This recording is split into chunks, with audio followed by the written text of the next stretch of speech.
ISKCON নিষিদ্ধের 7 দিনের ultimatum হেফাজতে ইসলামের। আইনজীবী সাইফুল হত্যার বিচারের আশ্বাস 2 উপদেষ্টার। চিন্ময় দাসের বিচারে স্বচ্ছতার আশাবাদ। ভারতের নয়াদিল্লির উদ্বেগ অযাচিত মন্তব্য আসিফ নজরুলের। কলকাতায় বাংলাদেশের পতাকা অবমাননায় ঢাকার প্রতিবাদ। সীমান্তের ওপারে ফ্যাসিস্ট বসে আছে মির্জা ফখরুলের মন্তব্য। অবাস্তব ইস্যুতে ভারতের অপপ্রচার দেশে সামাজিক মাধ্যমে না ছড়ানোর আহ্বান। চট্টগ্রাম বন্দরে লেভিন নামে শিপিং এজেন্ট থেকে চাঁদাবাজি। আওয়ামী সিন্ডিকেটের ভয়ে মুখ খুলেনি কেউ। শ্রমিক কল্যাণে নীতিমালা করছে বন্দর কর্তৃপক্ষ। দেখছিলেন ক্রাউন সিমেন্ট সংবাদ শিরোনাম। কান্না থামছে না আইনজীবী সাইফুল ইসলাম আলিফের পরিবারের। তাদের প্রতি গভীর সমবেদনা জানিয়েছেন অন্তর্বর্তী সরকারের 2 উপদেষ্টা। আশ্বাস দিয়েছেন হত্যাকারীদের কোনো ছাড় না দেয়ার। চট্টগ্রাম থেকে শাহেদা পিয়ার রিপোর্ট। চট্টগ্রামের লোহাগাড়া উপজেলার পুটিবিলা গ্রামের সন্তান আইনজীবী সাইফুল ইসলাম আলিফ। উঠানে কদিন ধরেই অনেক মানুষের জটলা। 5 ভাই 2 বোনের সংসারে সাইফুল ছিলেন মধ্যমণি। 3 বছরের শিশু তাসকিয়ার কাছে তার বাবাই ছিল সব। সপ্তাহ ঘুরে শুক্রবার এলেও প্রিয় বাবা বাড়ি কেন এলো না সে প্রশ্নই যেন তার চোখে মুখে। আলিফের স্ত্রী 3 মাসের অন্তঃসত্ত্বা। এমন দুর্দিনে স্বামীকে হারিয়ে কথা বলার সব শক্তিও হারিয়ে গেছে এই গৃহবধূ। জ্ঞান হারাচ্ছেন বারবার। দুষ্কৃতিকারীদের এই একটাই দাবি, সর্বোচ্চ সাজা তাদের ফাঁসি হোক। যারা দোষী, প্রকৃত দোষী, তাদের যাতে ফাঁসির কাজটা ঝুলানো হয়। এটাই একমাত্র পরিবারের পক্ষ থেকে এটাই একমাত্র দাবি। শুক্রবার সকালে আলিফের কবর জিয়ারত ও তার পরিবারের প্রতি সমবেদনা জানান 2 উপদেষ্টা। আলিফ হত্যায় জড়িতদের শাস্তি নিশ্চিত করার আশ্বাস দেন তারা। আমরা সরকারের পক্ষ থেকে কঠোর যে এই বিষয়টার একটা সুষ্ঠু তদন্ত হয়ে সুষ্ঠু বিচার হবে এবং উপযুক্ত শাস্তি পাবে, এই বিষয়ে সবাই নিশ্চিত থাকতে পারেন। আর সবার প্রতি আমি আহ্বান জানাবো শান্তি শৃঙ্খলা বজায় রাখার জন্য, যেন এই বিষয়টাকে কেন্দ্র করে বিভিন্ন রকম উস্কানিমূলক ঘটনা না ঘটে। দেশে বিদেশে এই গভর্নমেন্টকে বিব্রত করার জন্য একটা গোষ্ঠী তৎপর। তো আমরা কোনো ক্রমেই আমাদের অভ্যন্তরীণ সৌহার্দ্য, সম্প্রীতি, শান্তি শৃঙ্খলা যাতে বিনষ্ট না হয়, বহাল থাকে, এর জন্য আমাদেরকে অত্যন্ত সজাগ এবং সচেতন থাকতে হবে। সময়ের সাথে সাথে সমবেদনা জানাতে যাওয়া ঘরভর্তি মানুষও কমতে থাকে। ছোট তাসকিয়া পথ চেয়ে থাকে প্রিয় বাবার। আব্বু কোথায়? আব্বু শহরে। আব্বু আবার আসবে শহর থেকে? কখন আসবে? নানু বাসায় গেছে। চট্টগ্রাম আদালত ভবন এলাকায় মঙ্গলবার পুলিশের সাথে সংঘর্ষের সময় ইসকন নেতা চিন্ময় কৃষ্ণ দাসের অনুসারীদের হামলায় না ফেরার দেশে পাড়ি জমান আলিফ। শাহেদা পিয়া, বাংলা ভিশন, চট্টগ্রাম। বাংলাদেশের সংখ্যালঘু সহ সকল নাগরিকদের সুরক্ষা নিশ্চিত করার দায়িত্ব ডক্টর মোহাম্মদ ইউনূস নেতৃত্বাধীন অন্তর্বর্তী সরকারের। শুক্রবার ভারতের সংসদের নিম্নকক্ষ লোকসভায় একথা বলেন দেশটির পররাষ্ট্রমন্ত্রী এস জয়শঙ্কর। পররাষ্ট্রমন্ত্রী বলেন, সংখ্যালঘু সহ হিন্দুদের উপর নির্যাতনের বিষয়কে গুরুতরভাবে দেখা হচ্ছে এবং বাংলাদেশ সরকারের কাছে দিল্লি উদ্বেগ জানিয়েছে। এদিন চিন্ময় কৃষ্ণ দাস ইস্যুতে সাংবাদিকদের প্রশ্নের উত্তরে মন্ত্রণালয়ের মুখপাত্র রণধীর জয়সওয়াল বলেন, হিন্দুদের উপর হামলা নিয়ে ভারত বাংলাদেশের সঙ্গে সার্বক্ষণিক যোগাযোগ রাখছে। হিন্দুদের উপর হুমকি এবং হামলার বিষয়টি বাংলাদেশ সরকারের কাছে জোরালোভাবে উপস্থাপন করছে ভারত। বাংলাদেশ সরকারকে সংখ্যালঘুদের নিরাপত্তা নিশ্চিত করতে হবে, এটি ভারতের স্পষ্ট বার্তা। এছাড়া চিন্ময় দাসের বিরুদ্ধে চলমান আইনি প্রক্রিয়া স্বচ্ছ এবং ন্যায় বিচারের ভিত্তিতে হবে বলে আশাবাদ ব্যক্ত করেন রণধীর জয়সওয়াল। আইন উপদেষ্টা ডক্টর আসিফ নজরুল বলেছেন, ভারতের দ্বিচারিতা নিন্দনীয় ও আপত্তিকর। শুক্রবার নিজের ভ্যারিফাইড ফেসবুক পেজে এই মন্তব্য করেছেন তিনি। আসিফ নজরুল লিখেছেন, বাংলাদেশের পরিস্থিতির উপর ভারতের অযাচিত উদ্বেগ প্রকাশ থেমে নেই। ভারতের নিজের মাটিতে সংখ্যালঘু মুসলিম সম্প্রদায়ের মানুষের উপর অসংখ্য নির্মমতার ঘটনা ঘটে চলেছে, অথচ সেটা নিয়ে তাদের সংকোচ বা অনুশোচনা নেই।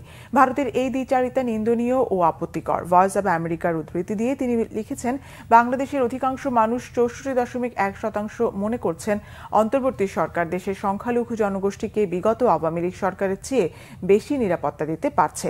চট্টগ্রামে আইনজীবী সাইফুল ইসলামকে নির্মম ও উস্কানিমূলকভাবে হত্যার পরও বাংলাদেশের মুসলমানরা অসীম সংযম ও ধৈর্যের পরিচয় দিয়েছেন বলে মন্তব্য করেছেন তিনি। কলকাতার বাংলাদেশের ডেপুটি হাই কমিশনের বাইরে সংঘবদ্ধ ও সহিংস বিক্ষোভের ঘটনায় গভীর উদ্বেগ প্রকাশ করেছে বাংলাদেশ সরকার। বৃহস্পতিবার বিকেলে বঙ্গীয় হিন্দু জাগরণ নামে একটি স্থানীয় সংগঠন এই বিক্ষোভ আয়োজন করে। সেখানে জাতীয় পতাকা অবমাননা এবং প্রধান উপদেষ্টার কুশপুত্তলিকা পোড়ানো হয়। এসব ঘটনায় তীব্র নিন্দা জানিয়েছে ঢাকা। একই সঙ্গে কলকাতায় বাংলাদেশের ডেপুটি হাই কমিশন ও ভারতে বাংলাদেশের অন্যান্য কূটনৈতিক মিশনের পাশাপাশি কূটনৈতিক এবং অকূটনৈতিক সদস্যদের নিরাপত্তা নিশ্চিতের জন্য ভারত সরকারের প্রতি আহ্বান জানিয়েছে। শুক্রবার পররাষ্ট্র মন্ত্রণালয় থেকে এক বিজ্ঞপ্তিতে এই আহ্বান জানানো হয়। বিজ্ঞপ্তিতে বাংলাদেশের জাতীয় পতাকা অবমাননা এবং প্রধান উপদেষ্টার কুশপুত্তলিকা পোড়ানোর জঘন্য কাজের তীব্র নিন্দা জানানো হয়। ভবিষ্যতে এই ধরনের ঘটনা যাতে না ঘটে সেজন্য প্রয়োজনীয় ব্যবস্থা গ্রহণের জন্য ভারত সরকারের প্রতি আহ্বান জানানো হয়েছে। সীমান্তের ওপারে ফ্যাসিস্ট বসে দেশের বিরুদ্ধে যে ষড়যন্ত্র করছে সে বিষয়ে সকলকে সতর্ক থাকার আহ্বান জানিয়েছেন বিএনপি মহাসচিব মির্জা ফখরুল ইসলাম আলমগীর। অবাস্তব ইস্যুতে ভারতের অপপ্রচার দেশে সামাজিক মাধ্যমে না ছড়াতে আহ্বান জানান বিএনপির মহাসচিব। মিরাজ হোসেন গাজীর রিপোর্ট।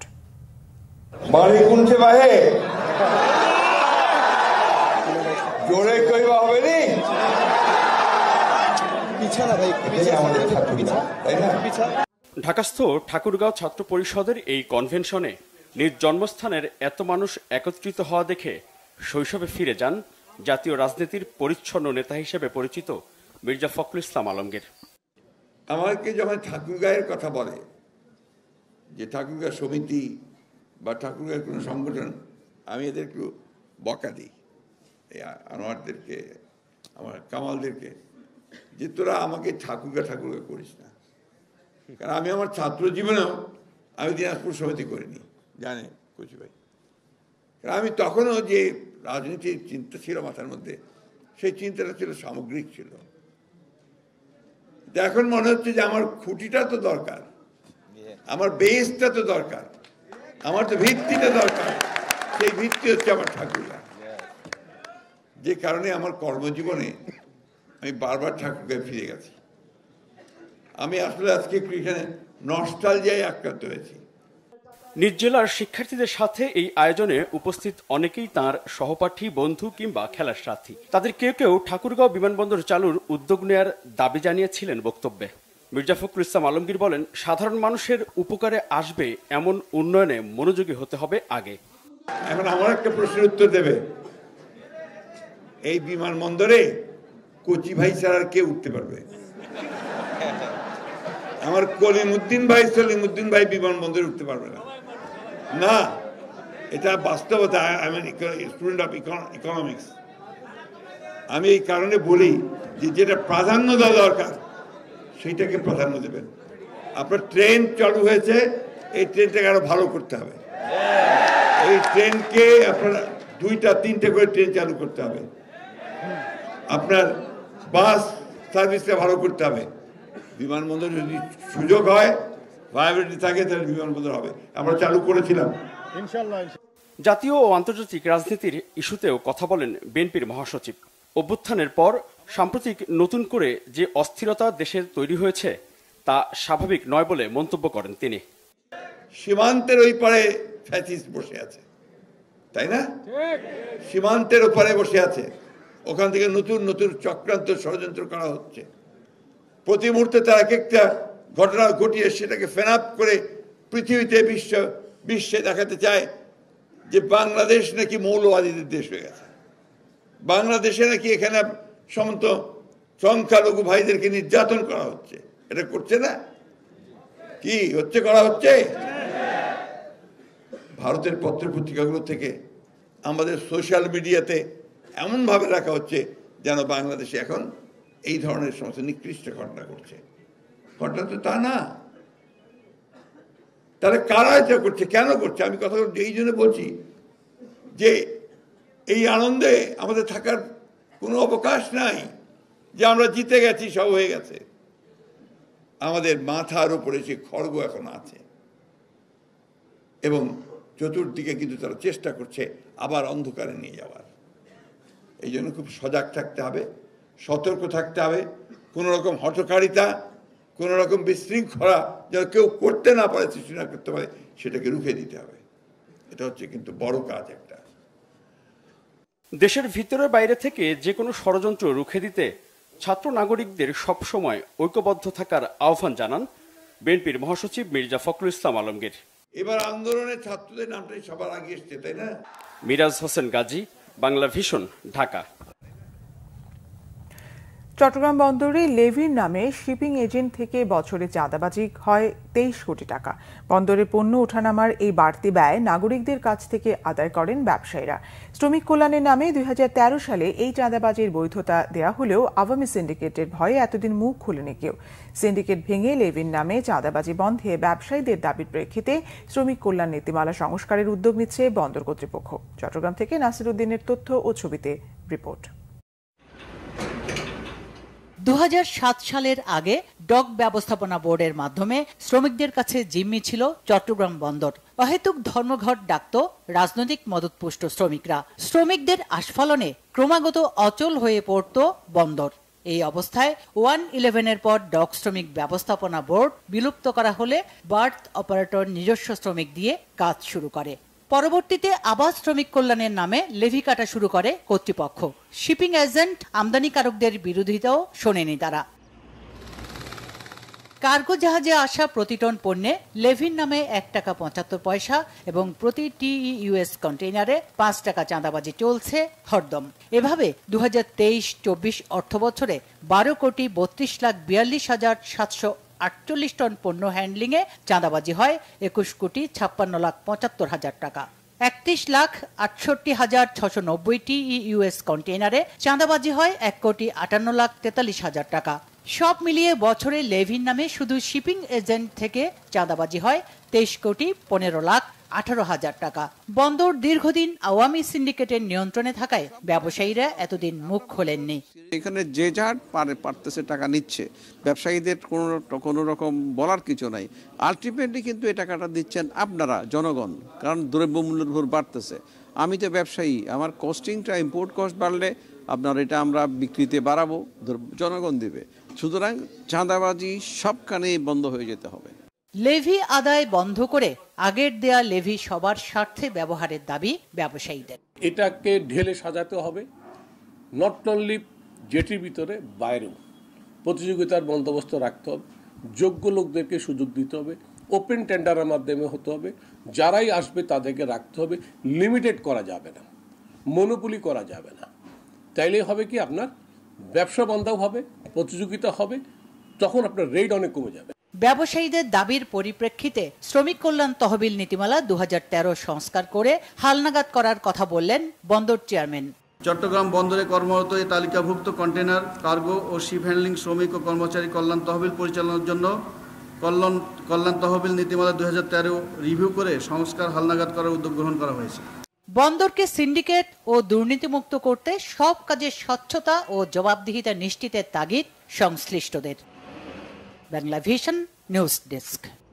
পতিত ফ্যাসিস্ট আওয়ামী লীগ সরকার গত 15 বছরে মেডিকেল টেকনোলজিস্ট শিক্ষার্থীদের চাকরি না দিয়ে চিকিৎসা খাতকে ধ্বংস করেছে অভিযোগ বৈষম্য বিরোধী ছাত্র আন্দোলনের মুখ্য সংগঠক আব্দুল হান্নান মাসুদের। শুক্রবার বিকেলে কেন্দ্রীয় শহীদ মিনারে বৈষম্য বিরোধী জাতীয় মেডিকেল টেকনোলজিস্ট ও ফার্মাসিস্ট পরিষদের মহাসমাবেশে তিনি বলেন, ছাত্রলীগের ইন্টার পাস নেতাদের চাকরি দিলেও 2013 সাল থেকে গ্রাজুয়েট মেডিকেল টেকনোলজিস্টদের চাকরি থেকে বঞ্চিত করেছে ফ্যাসিস্ট সরকার।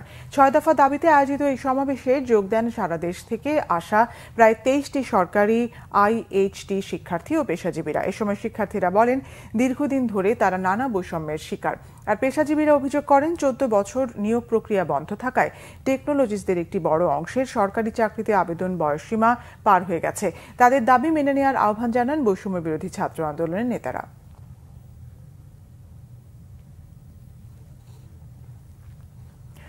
ধর্ম আমার, রাষ্ট্র সবার, সংখ্যালঘু সংখ্যা গুরু নয়, আমরা সবাই বাংলাদেশি স্লোগানকে সামনে রেখে সম্প্রীতির বন্ধন নামে মানববন্ধন করেছে আন্তধর্মীয় সম্প্রীতি পরিষদ বাংলাদেশ ASOB।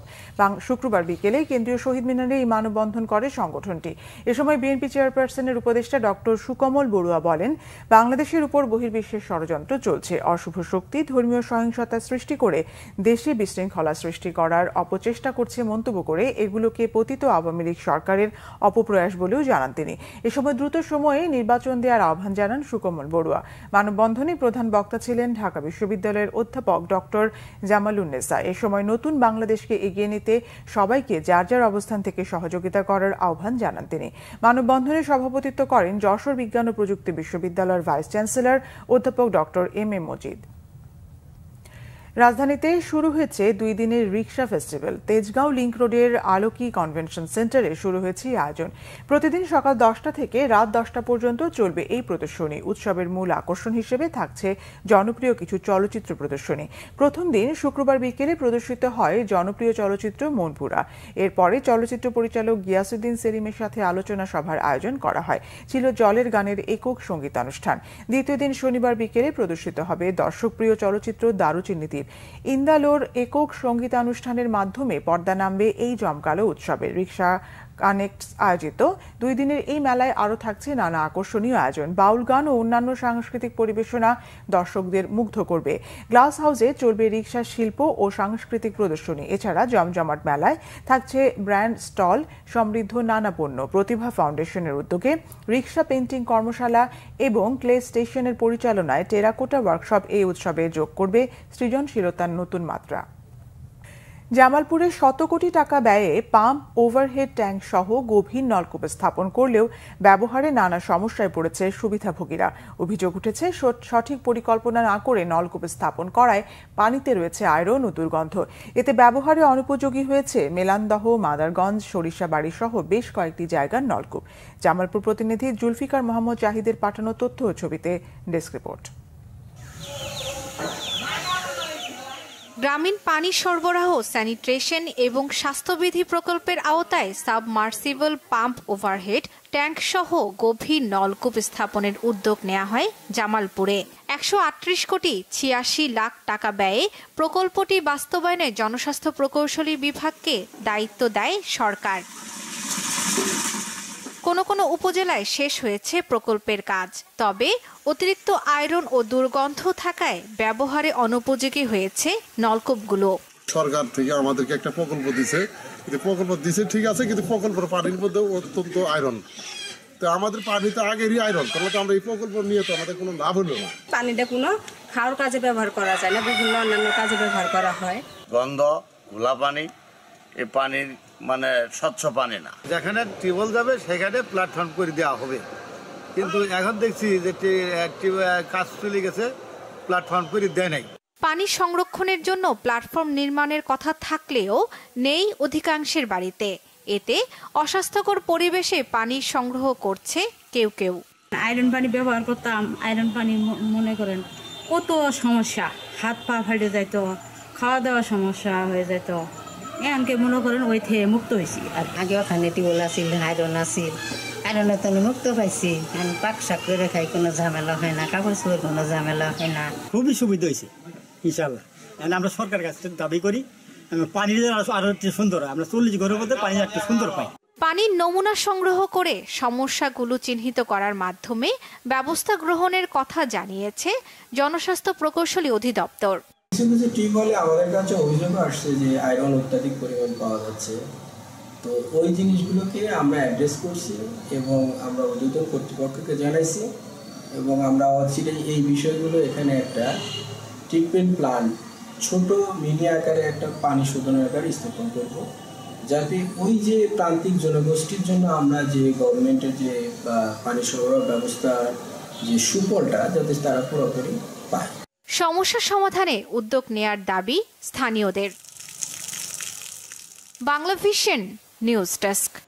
আন্তর্জাতিক ফিলিস্তিন সংহতি দিবসে ফিলিস্তিনের প্রতি সমর্থনে মার্চ ফর প্যালেস্টাইন পালন করেছেন ঢাকা শিক্ষার্থীরা।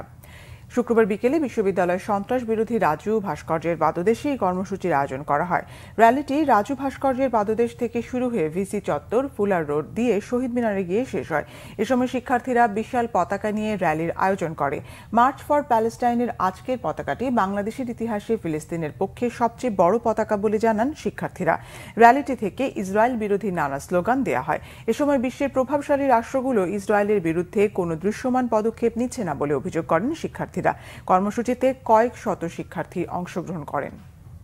বিশ্ব মুসলমানদের ঐক্যবদ্ধ হওয়ার কথা সময় এসেছে এমন কথা উল্লেখ করে আন্তর্জাতিক কারীরা সবাইকে এক হবার আহ্বান জানিয়েছেন। তারা বলছেন, কুরআন তেলাওয়াতই পারে সকল মুসলমানকে এক করতে। শুক্রবার জাতীয় মসজিদ বায়তুল মোকাররমে আন্তর্জাতিক কুরআন তেলাওয়াত সংস্থা ইকরা আয়োজিত 23তম কিরাত সম্মেলনের আয়োজন করা হয়। কিরাত সম্মেলনে অংশ নেন দেশ বিদেশের নামকরা কারীরা।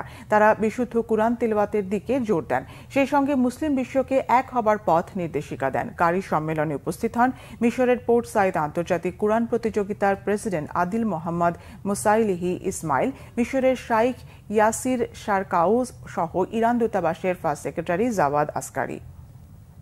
সংবাদ শেষ করব ক্রাউন সিমেন্ট শিরোনামগুলো আরেকবার জানিয়ে।